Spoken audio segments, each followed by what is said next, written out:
si Congressman Pido kan ako Bicol. Congressman Pido, marhay na aga tabi. Good morning to you and good morning sa Gabos sa Ligaan Tabay kang PBND CGB, Marinaldo tabi. Opo, mabalyo ako duman sa messenger tabi kong Pido. Tatibaan maputol po. Sige, sige, tama. Tamas bagay yun na aramon taan sitwasyon duman sa lower house, tanbay mo na luwen sa kung ano ang mga dapat niya tong maipasabot sa publiko, ining manunungod sa ultimong sona ni Presidente Rodrigo Roa Duterte, yan, tanganing maintindihan ta iyan sa tuyang mga kontak masan igwa masan nakitang mga pag-iribad dyan sa lower house. Congressman Pido Giraray, good morning. Morning to you, good morning, and then sa Gabos sa Ligaan Tabay, Marinaldo tabi. Opo, ultimo sona kan presidente matapos ang turno. Primero po, Congressman, maaparisir ka mo personal sa kongreso ngunyan? Well, tama ka dyan, bilang chair kang constitutional amendments and part of the leadership.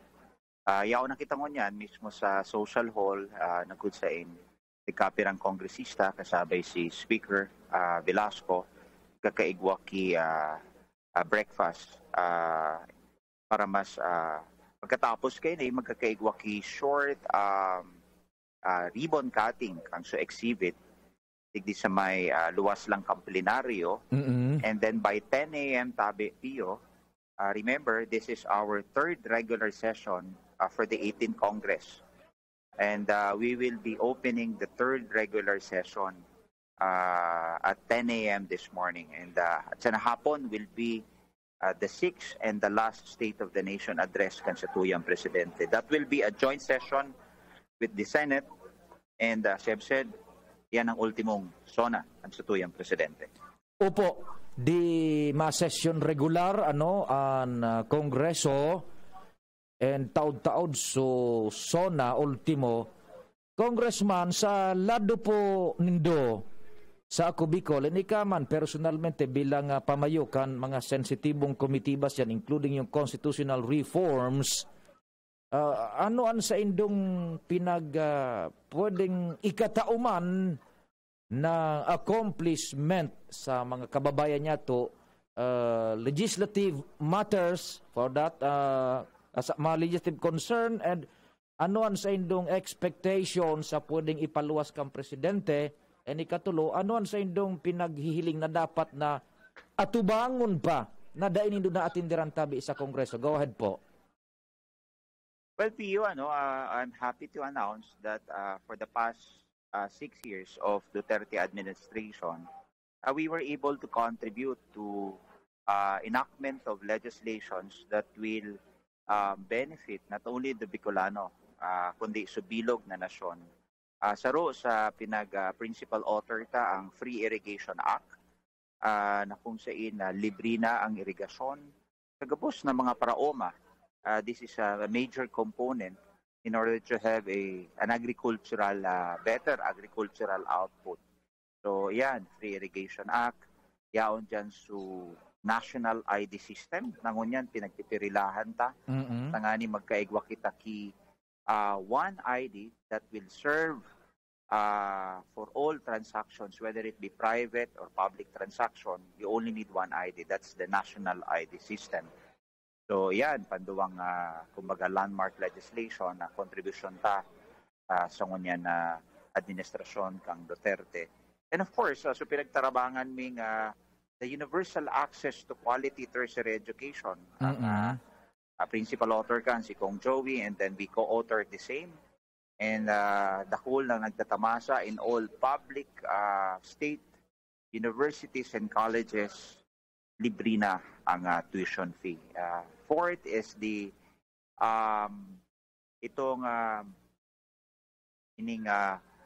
creation kang Senior Citizen Commission na sa tuya man na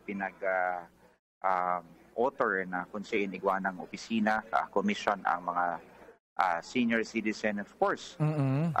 Itong contribution taman sa anti-hazing law na kung saan ini pinag-i-implementar na, sinababawasan na, or virtually non-existent na ang mga hazing para mas diit ng madiskwito sa mga nag-iirintra sa fraternity. And most recently, as chair of the Committee on Constitutional Amendments, it's a historic first for this 18th Congress to be able to pass the amendment to the restrictive economic provisions of the Constitution that will bring about the foreign direct investment in our country. So, inisyo da kulaon na accomplishment na kunsain sa haloy na panahon, day na pasar, pero natawan kita kipagkakataon mag-chair ng Committee on Constitutional Amendments. And this time around, as part of the economic recovery sa tuyang nasyon, yaon, pasado na ang restrictive economic provisions amendments, and ang bola nasa Senado na tabi. So these are just the important legislations na kunsiin na ipasarta PIO this Duterte administrations, and right now sa iba pinagtatamasa, pinag-i-implementar na, and this restrictive economic provisions is now with the Senate tabi. Opo, dumang kita sa saro panghapot tabi, Congressman, ano ang dapat pang atubangon na dainindo tabi na gibo and pinagbubukod nindo ngunyan sa mga maabot pang aldaw? Well, there are so many priority measures, but I think the most urgent is the one that will contribute to economic reform. Remember, pandemya, lugmok ang satuyang ekonomiya, dako lang nagsarang negosyo, dako lang nawarang trabaho, and therefore yaon dyan sa Trade Liberalization Act, yaon sa Foreign Investment Act, and then of course the remaining constitutional impediment is really the amendment of the restrictive economic provisions of the Constitution. Ini sa mga habulon pa, and I would think that when we pass these economic reforms, and together with the successful rollout of vaccine, ang sakuy, that's the formula, and ini ang satuyang pinaghahagad na mensahe ng mga hali satuyang presidente. Those measures, solutions for economic recovery, and the successful rollout kan vaccine sa lalong madaling panahon, those two solution tabi, economic reforms plus vaccine equals economic recovery. Opo, sa natatandang periodo tabi kan 18th Congress, before na magtapos man an sa indong turno, kaya daw tabing mahabol, Congressman Pido? Well, itong mga measure na ito, tama ka po, these were all certified as urgent by the President. And except for the restrictive economic provisions, dahil pa man siyang pinagsasabi, alagad, we're hoping na iyan matatawan man ki panahon. But being an amendment to the Constitution is not a form of legislation, but this is legislation by the people. So, ang tao ang maaprubahan, bako ang Kongreso. Iyo po. O di, what do you expect sa posibleng buhian na nangunyan kang presidente, Congressman tabi? Well, I would expect that the President will enumerate the gains, the achievements he has for the past 5 or 6 years, and the remaining plans and solutions na kaipuhan adaptaron sa natatadang unsing bulan, tanganing magkaigwaki maray na pang-ekonomiya, pagninegosyo, asin magdulot ini kaginhawahan sa satuyang mga kababayan. Of course, the COVID response is primordial to all of this, plus the fact that economic solutions also that will bring about jobs and food to the table. Yan ang importante, Pio, dahil siyempre bako man sa gabos na oras nasa pandemya kita, we have to think of the future by being ready. The business climate will be ready by the time we open up the economy after this pandemic. Pagbukas ngunyan tabi Kong Pido kan sa indong kongreso, ika personalmente bilang kongresista ako Bicol, ano ang nasa priority mo sa natatada na bulan tabi kan 18th Congress? Go ahead.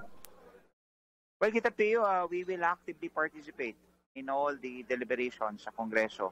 As chair of the Committee on Constitutional Amendments, tapos na sa kruyang trabaho, which is to pass the resolution of both houses of Congress. But we will help the leadership in, steering the wheel of the legislative meal, tanganing sa iba pang mga panukala, maipasarta. And at the same time, sa tuya man, sa lokal, to bring about madarata sa mga mihoras sa tuyang lokal na gobyerno, tanganing makinabang sa tuyang mga constituentes. What was the most exciting portion kan nakalis na mga kuan diyan sa imo sa Kongreso? So pagbitbit mo kan so simbolo kan kuan Congress? Well, there's so many exciting moments, memories, but every day is an exciting day because we continue to represent our fellow Bicolanos in the halls of Congress, and we are proud that we were given this mandate na tawag kita kimandato, and we will continue to do so as long as Bicolanos will have we will put their trust and confidence sa Ako Bicol Party List. Dakol congressman mo niyan ma-attender full house ba o limitado sana? Well, around 150 congressmen who are fully vaccinated, most of which are third termer. And right now nga niyo, kami sa social hall, and yung si Speaker Lord, siguro more or less we have mga 40 congressmen ng yaong digdi. The only consolation is these are all fully vaccinated. Kaswapo nag-undergo gaboski PCR test, and then today, before they were bago kita matauhan ki official entry, antigen test, so duro-duroblian test, and that's why we are confident enough na this will be safe, SONA for everybody. Congressman, mabuhay, keep safe, God bless. Mabuhay tabi, Marinaldo. Okay, mga tugang si Congressman Alfredo Pido Garbin Jr. kanako Bicol manunugod duman direct hali sa Kongreso